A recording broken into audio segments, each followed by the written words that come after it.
up, and the MBTA has increased the frequency of subway transportation. We are in close communication with the FAA, the FBI, State Police, Commonwealth of Massachusetts. And that's all I have right now. Joe, you've got to tell us. What flights do you have reports on? The flights, I cannot confirm or deny any flight numbers because I have not received official notification on any flight numbers. How can we get All in, so it'll be everybody who's got a flight. Yeah, I do believe several of the media outlets are broadcasting several flight numbers. I believe they broadcast flight number 11, American Airlines.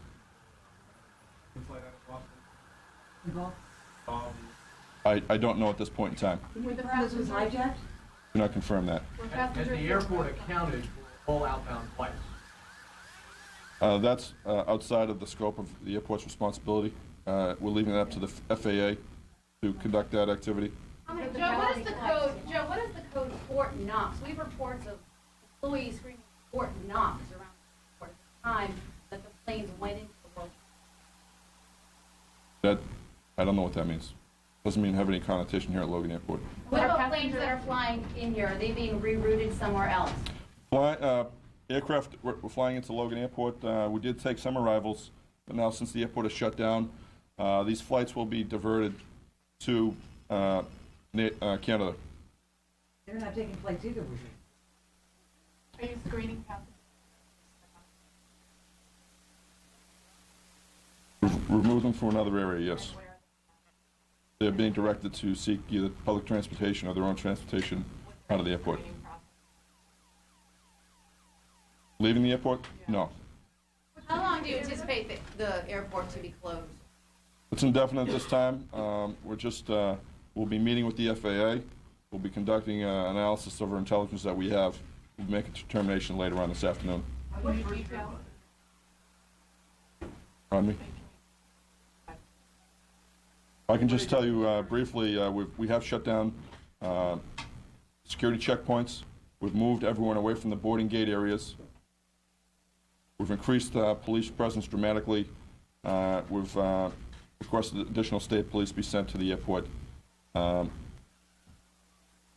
we've shut down some construction activities around the airport. Is this the highest level of security ever, Joe? Is another flight from Boston?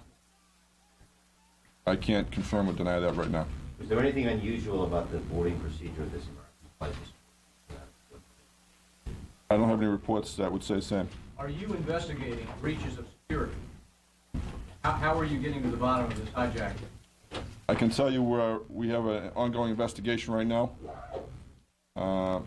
Just an initial investigation being conducted with Massport, Massachusetts State Police, and the FBI. What do you know about United Airlines Flight 175, which you, because you worked these streets for so long, both before you went back to being a reporter as an official with the government and with the police department. That's right. And the fire department stays there. I've seen the fire department all my professional life stay there till the bitter end. Well, you know, they are the people who are always running in when everybody else is running out, and in this case would have been the front line of the evacuating force for the World Trade Center. The fire department has a set plan for a disaster at the World Trade Center. It's an automatic second alarm, which brings more than 175 firefighters. This, of course, brought hundreds more, and their job is to go through the building and bring those people out. And there's really no telling at what stage of the evacuation they were at or how many of them were still inside when the first building collapsed or the second building collapsed. I remember 30 some odd years ago, first coming to New York, and there was a building that collapsed, and the firefighters were ultimately the ones to die on almost the very first night I was here at ABC all those years ago. As you say, everybody's going one way and they're going the other way.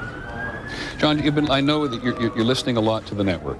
By this I mean the police network, and one assumes we're not interrupting and intruding on them. I think that's pretty certain. Give us the general tenor of things at the moment. Right now, it's a situation that's vastly calmed down. As you hear the operations, which I've been monitoring since the beginning, their voices are now level. This is much more about organizing an incredible crime scene second, but first organizing a massive transport of casualties. They literally have passenger ferry boats, police launches, and other vessels standing by to ferry people away to outer boroughs, helicopters to do the same thing. It's really a tremendous effort to triage the people who are injured, to decide who's viable, who can be saved, who needs immediate attention, who can wait, to categorize them and tag them as such, and then to designate whether they can stand a long ride or just a short ride to the nearest available medical help. That's what's going on, and that's an incredibly large effort. On the other side, there's the investigation, which is unfolding, processing probably the largest crime scene in U.S. history, certainly larger than the Oklahoma City bombing, or even the first World Trade Center bombing, or in this case, because of the size of those two buildings, the twin embassy bombings in East Africa. Yeah, and that's the Pentagon we're looking at this morning. And I'm sorry, but we have more bad news. Lisa Stark, who covers aviation from us, reports in from Seattle that 2 United flights have now crashed. Now, just so we don't lose track of the numbers, we told you the United Flight 93 going from New York to San Francisco crashed outside Pittsburgh today. We believe now, according to our aviation sources, the United Flight 175, which was a 767 destined to go from Boston to Los Angeles, has crashed, and we do not know where. So we have 4 major commercial aircraft which have been involved in either accidents or violence today. We have the 2 at the trade towers in New York City. We're not certain, but we believe both those are somehow connected to American Airlines, but we're not sure of that, absolutely sure. And that news conference in Dallas a few minutes ago didn't shed much light on the subject. And we have 2 United Airlines flights involved in crashes. We do not know the circumstances of those crashes. One of them flying from New York, just outside New York, to San Francisco, and the other flying from Boston to Los Angeles.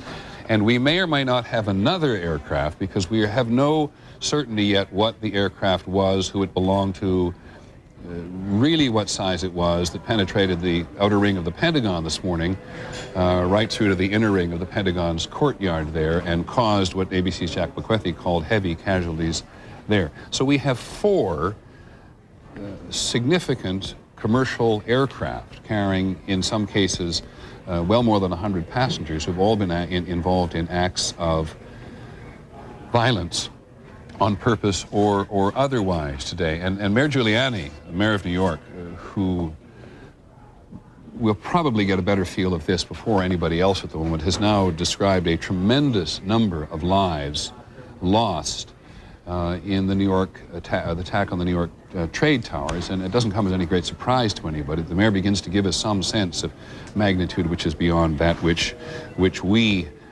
are merely speculating and or talking about, even though we know that many, many, many, many lives have been lost. And ABC's John McKenzie, who's just a couple of blocks away from the World Trade Center at a makeshift fire command center. Look at that again. I mean, it is stunning. John McWethy at that makeshift fire command center has had a battalion commander tell him that as many as 200 firefighters are principally unaccounted for. So it is no wonder that all across the country today, at airports and at public sites, many, many which have been closed from the west all the way across to the east, people are holding their breath.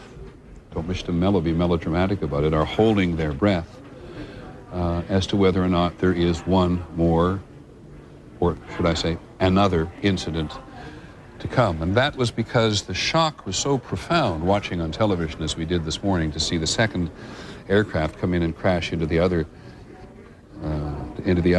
of the twin trade towers. There it is, which have now both collapsed. And it is, in some ways, a reminder of what happened when the Challenger exploded, and the constant repetition of the explosion of the Challenger on Challenger space shuttle just drove it into our collective consciousness all across the nation, what we had witnessed together though were clearly unable to feel in the same way as those people in the immediate area. I just want to pick up some other reaction coming from around the country and around the world. It's very interesting the reaction we've had immediately, officially, from the highest ranks of the Palestinian Authority and from Afghanistan. I think we can hear Chairman Arafat, Yasser Arafat, in just a moment, but the Taliban ambassador to Pakistan, it is in Afghanistan where the United States believes Osama bin Laden has been most carefully given sanctuary, if not protected by the Taliban. But the Taliban ambassador to Pakistan has condemned what he called terrorist attacks on the United States on Tuesday. He said in a dispatch from Reuters out of Islamabad in Pakistan, this is a terrorism act and we strongly condemn it. And then from Kabul itself, the capital of Afghanistan, a spokesman for the rulers there said that the Saudi dissident, Osama bin Laden is a Saudi Arabian citizen, could not be responsible for a spate of terror attacks in the United States. I don't understand that particularly, but here's the quote from him. It says, what happened in the United States was not a job of ordinary people. It could have been the work of governments. Osama bin Laden cannot do this work, neither us, said the Taliban spokesman to the Reuters news agency in Kandahar, which is a city on the southern part of Afghanistan. This could have been the act of either internal enemies of the United States or its major rivals. Now, there are a couple things. John Miller talked to me about this because you've been to Afghanistan. You went to see Osama bin Laden. In every organization, anywhere in the world where governments or organizations have been somehow connected to terrorism in the United States mind, real or not, people are just waiting. There's going to be some kind of response to this when Osama bin Laden blew up those embassies. Information to care management. We're doing our part to help people everywhere. If there's any chance there was state involvement behind it, because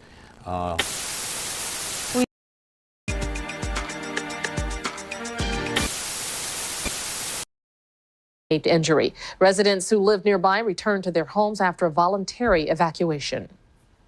The battle between firefighters and a 2,800-acre blaze